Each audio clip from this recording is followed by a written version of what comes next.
The Benchmarking Network is delighted to support this project, and I know that our team has really enjoyed working with all of the stakeholders, and a lot of preparation has gone in today, so thank you for that.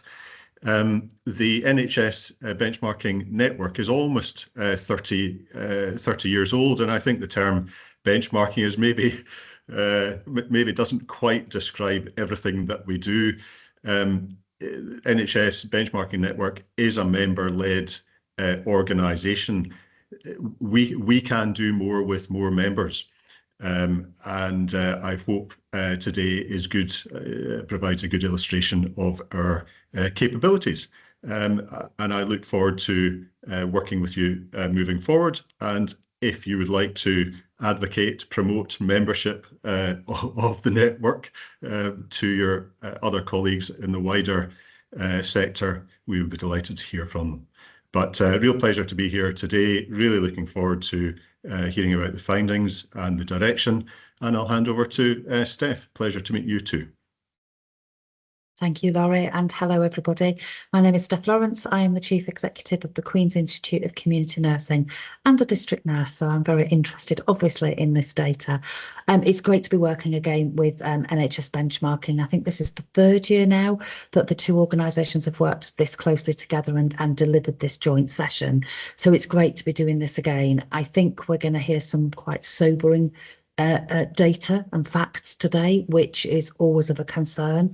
However, I think we've also got opportunities going forward that we probably need to seize and make sure our voices are heard going forwards. So so in terms of introduction, that's probably all that I would really want to say, but I think I'm going to take control, Rosie, and go straight into my section. Is that okay? Yes, definitely. Thanks, Steph. Thanks, Rosie. So I'm going to start with my other slides. Just bear with me while I find them. I'm hoping that you can all see those. I'll just go straight on to the next one. So I'm just going to talk a little bit about the landscape of district nursing and how it's changed. And apologies, first of all, that the photograph with the nurses on bicycles is actually from Australia. I couldn't find an English version of this, but we've all seen English versions, particularly probably the Nerys Hughes version when she was cycling around the streets of Britain on her bike. District nursing, as everybody I think on this call will know, goes back a very long way. In fact, to 1859, when William Rathbone was nursing his wife in Liverpool, who was dying, and realised there was no care really for people wanting to die or be at home to receive their care. And as a result of that, he worked with Florence Nightingale and also Queen Victoria, who ultimately gave a large sum of money to ensure that district nursing was something that was brought into this country. So finally, in 1889, this organisation that I am now the chief executive of was formed to provide district nurse training. It wasn't called what it's called now, and it's had a few iterations of its name over the years, but it was formed initially to train district nurses. That's obviously changed over the years as nurse education and then post-registration nurse education moved more into the academic side of things and into universities. I think things have obviously changed hugely during that time, and the other document there that you see is one of the documents produced by, as we were then, the QNI, so the Outstanding Models of District Nursing. And we know that there is amazing district nursing happening up and down this country now. However, we also know that there are big gaps in services in community and particularly in district nursing. I'm not going to steal your thunder, Thea, I promise that's for you in a second to talk more about that.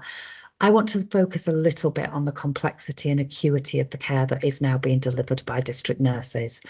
I trained as a district nurse back in 2001 to 2002.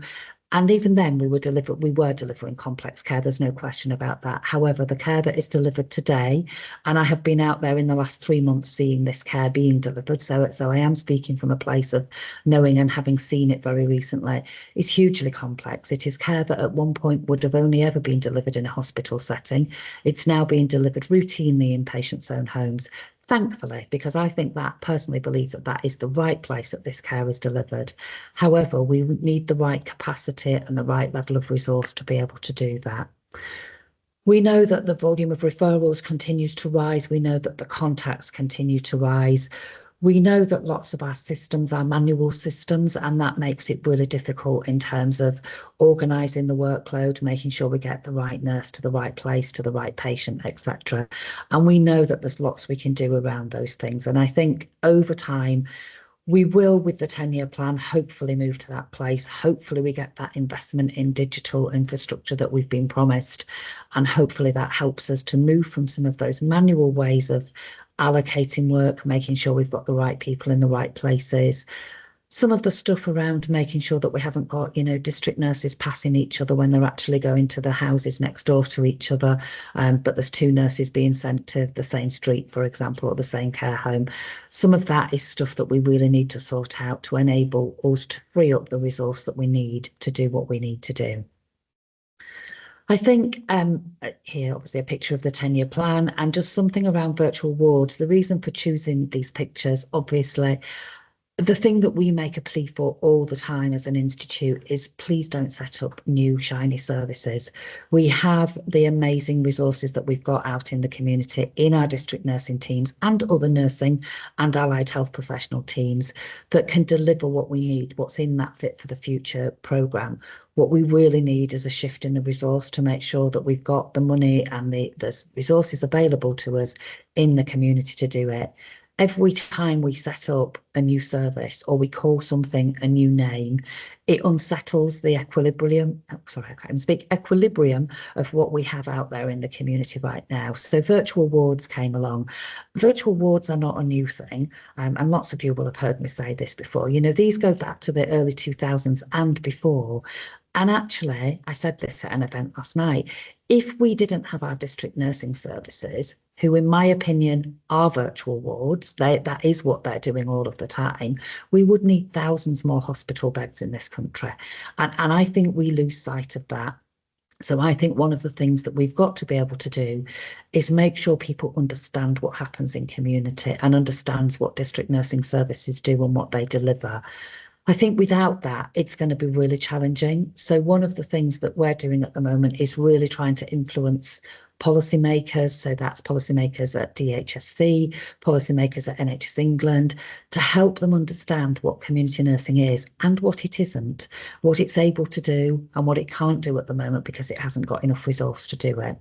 So I think that's one of the key things that we've got to push going forwards. Some of you may well have seen the information in the HSJ this week around care not done. And we know that there is care not being done all over this country at this moment in time, but we don't know the extent of that on a national basis because we don't collect that data. The only thing that district nursing services or indeed community nursing services or wider community services are measured on is the 2-hour urgent community response.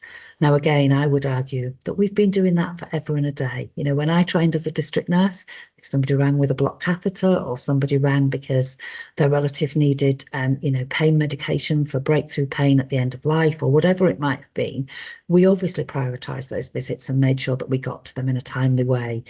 It is good that we have a measure. I'm not disputing that because we've never had it before. So I think it is a good thing.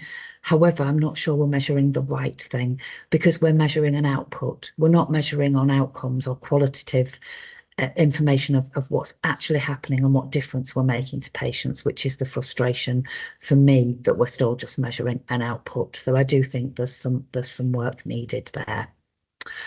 I think the other thing that I just want to touch on is how we train district nurses. So this is just a really generic slide talking about apprenticeship standards in nursing. It's not really what I'm going to talk to. I want to talk about particularly level 7 apprenticeships and the issue that we've got at the moment that there was a blanket, well, we're not going to have level 7 apprenticeships anymore. And then there's been a sort of a semi U-turn, and we've now got some information saying that there will be level 7 apprenticeships potentially for district nursing and also for things like health visiting and school nursing.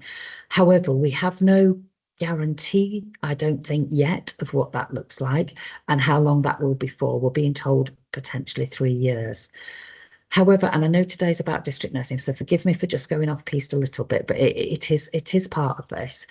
If we don't get the guarantee of level 7 apprenticeship funding for all of the apprenticeships that we want to deliver at that post-qualification, post-registration level, then we're not going to be able to develop the future, for example, adult social care nurses that we need to develop to enable more freeing up of the district nursing teams. So I think this is another area where we really have to push on how do we train our district nurses of the future? How do we make sure we've got level 7 apprenticeship routes? Because we know it's a really popular route for district nurses, for adult social care nurses, etc., to train down. But we also need to make sure at the same time that we're able to backfill those posts safely whilst people are out on training. And obviously, as part of an apprenticeship, the beauty of it is that you don't lose the person totally to the workplace, which is why I think we've got to keep pushing for this to remain. I think the other thing for me is the banding of district nurses. And again, lots of you on this call will have heard me say this. Band 6 is not the right level for a qualified district nurse. These are senior specialist nurses practicing at an advanced level, and it should be a minimum of a band 7. I think we are talking to the Royal College of Nursing, and we are talking to others about this, and I know that people agree with us.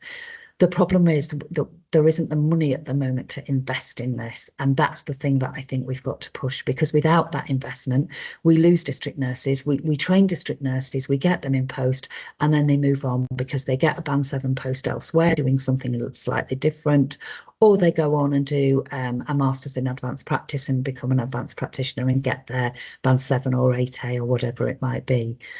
I think we've got to really start to push this agenda, and I'm keen that as the QICM we support that, but we support that out in the regions as well, and think about how we can express that economic value of district nursing and the difference that we make.